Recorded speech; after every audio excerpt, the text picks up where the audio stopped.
नमस्कार विद्यार्थी मित्रांनो. आता आपण सर्वप्रथम पाहणार आहोत पोलीस उमेदवार म्हणजे पोलीस उमेदवारांना पोलीस भरती कशी असते. आता बऱ्यापैकी नवीन मुलं येतात तयारी करण्यासाठी, त्यांना माहित नसतं म्हणजे मुलांना ग्राउंड किती मार्काचं असतं, काय असतंय, पुन्हा लेखी किती मार्काची असते, ग्राउंडला कोणकोणते इव्हेंट असतात, ते आज आपण या व्हिडिओच्या माध्यमातून बघणार आहोत. आता सर्वप्रथम आपल्याला ग्राउंड असतं 50 मार्काचं, त्याच्यानंतर लेखी परीक्षा असते 100 मार्काची, अशी एकूण तुम्हाला 150 मार्काची टोटल पोलीस भरती असते. त्याच्यानंतर जे तुम्हाला जे 50 मार्काचं जे ग्राउंड आहे त्याच्यापैकी तुम्हाला 50% गुण घेणं हे अनिवार्य असतं, अन्यथा तुम्ही ग्राउंडला पास होत नाही म्हणजे क्वालिफाय होत नाही आणि पेपरला तुम्हाला प्रश्न दिला जात नाही. आता 50% म्हणजे किती, तर 25 गुण. ग्राउंडला 50 पैकी 25 गुण घेणं तुम्हाला कंपल्सरी आहे. त्याच्यानंतर 1600 मीटर. आता 1600 मीटर 20 मार्काला आहे पुरुषांसाठी. त्याच्यानंतर 100 मीटर 15 मार्काला आहे, गोळा फेक 15 मार्काला आहे. असे मिळून टोटल तुमचे ग्राउंडचे 50 मार्क धरले जातात. त्याच्यानंतर जो तुम्हाला पोलीस भरतीला जो गोळा आहे पुरुष उमेदवारांसाठी तो आहे 7 किलो 260 ग्रामचा. त्याच्यानंतर आपण आज पहिला वेळ बघणार आहोत 1600 मीटर. आता 1600 मीटर तुम्हाला किती किती मार्क आहे, 20 मार्क आहे. पण केव्हा मार्क येते, जेव्हा तुम्ही 5 मिनिटं 10 सेकंदाच्या आत तुमचा टायमिंग जर येत असेल तर तेव्हा तुम्हाला आउट ऑफ मार्क दिले जातात. त्याच्यानंतर आता 5 मिनिट जो जो जो पुरुष उमेदवार 5 मिनिटं 10 सेकंदाच्या आत आउट ऑफ मारेल, टायमिंग आणेल, त्याला 20 पैकी 20 मार्क दिले जातात. आता त्यानंतर 5 मिनिटं 10 सेकंद तर ते 5 मिनिटं 30 सेकंद या दरम्यान जो उमेदवार आला त्याला 18 मार्क दिले जातात. त्याच्यानंतर 5:30 ते 5:50, त्याच्यानंतर 16 मार्क, 5:50 ते 14 मार्क, म्हणजे अशी तुमची कटिंग 20 मार्काची ही 2 कटिंग होत असते. म्हणजे 1600 मीटरची ती कटिंग होणार आहे तुमची पुरुष उमेदवारासाठी ते 2 होत असते. त्याच्यानंतर आपला गोळा, दुसऱ्या वेळी गोळा 15 मार्काला आहे तुम्हाला. 15 मार्काला गोळ्याचं वजन 7 किलो 260 ग्राम असतं आणि जो तुम्हाला जो पोलीस भरतीला जो गोळा फेकायचा आहे तो 8.50 मीटर असतो.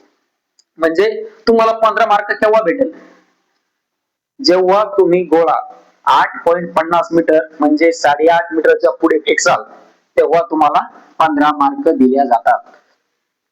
जर समजा तुमचा गोळा 7.90 मीटर ते 8.5 मीटर दरम्यान जर समजा तुम्हाला पडला तर तुम्हाला 12 मार्क दिले जातात. आणि त्याच्यानंतर 7.30 मीटर ते 7.90 मीटर समजा दरम्यान जर पडला तर तुम्हाला 10 गुण दिले जातात. म्हणजे गोळ्याला तुम्ही जसं तुमचा गोळा कमी येत जाईल तसं तुम्हाला मार्क कमी भेटणार. आणि जे तुम्हाला जे गोळा असतो त्या गोळ्याला 3 चान्स असतात. 3 चान्स म्हणजे कसा, जर तुमचं समजा 3 चान्स, एक गोळा तुमचा समजा 8.40 गेला, दुसरा गोळा 7 मीटर गेला, तिसरा गोळा 6.5 मीटर गेला, तर याच्यातला जो तुमचा गोळा सर्वात जास्त जाईल तो गोळ्याचे मार्क तुमचे पकडतात. आणि जो गोळा फाऊल गेला त्याचे मार्क पकडले जात नाही. आता जो तिसरा इव्हेंट आहे आपल्याला तो आहे 100 मीटर. आता जर तुम्हाला 100 मीटर आउट ऑफ मारायचं असेल तर तुम्ही 11.5 सेकंदाच्या आत तुम्हाला येणं कंपल्सरी आहे. जर तुम्ही 11.50 मायक्रो सेकंद जरी वर गेला तरी तुम्हाला आउट ऑफ मार्क भेटणार नाही. आणि जो 11.50च्या आणि 12.50च्या जो आत येईल त्याला 12 मार्क भेटतात.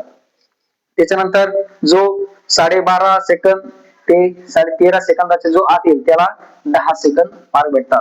म्हणजे ती 100 मीटरची कटिंग असते ते 3-2 ना होत असते. पहिले 3 न होईल, नंतर 2 न होईल.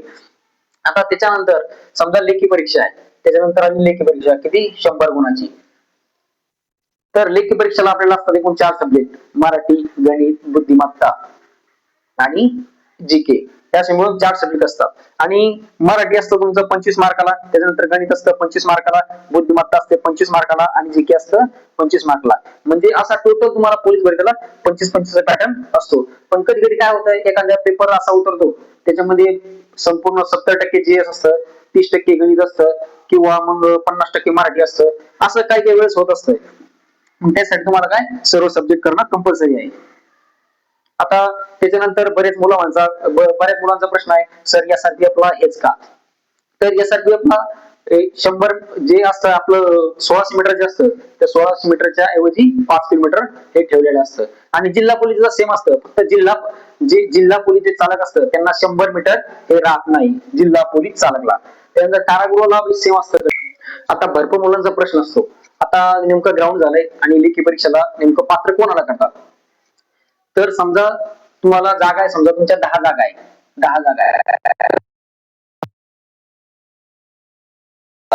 म्हणजे 10 जागासाठी 100 उमेदवार लेखी परीक्षेला बोलवतात, असं तुमचं ते शेड्यूल ठरवतात. त्यानुसार तुम्हाला म्हणजे एकाच 10 प्रमाणात येणं कंपल्सरी आहे, तेव्हा तुम्ही लेखी परीक्षा देऊ शकता. मित्रांनो, व्हिडिओ आवडला असेल तर लाईक करा आणि सबस्क्राईब करा.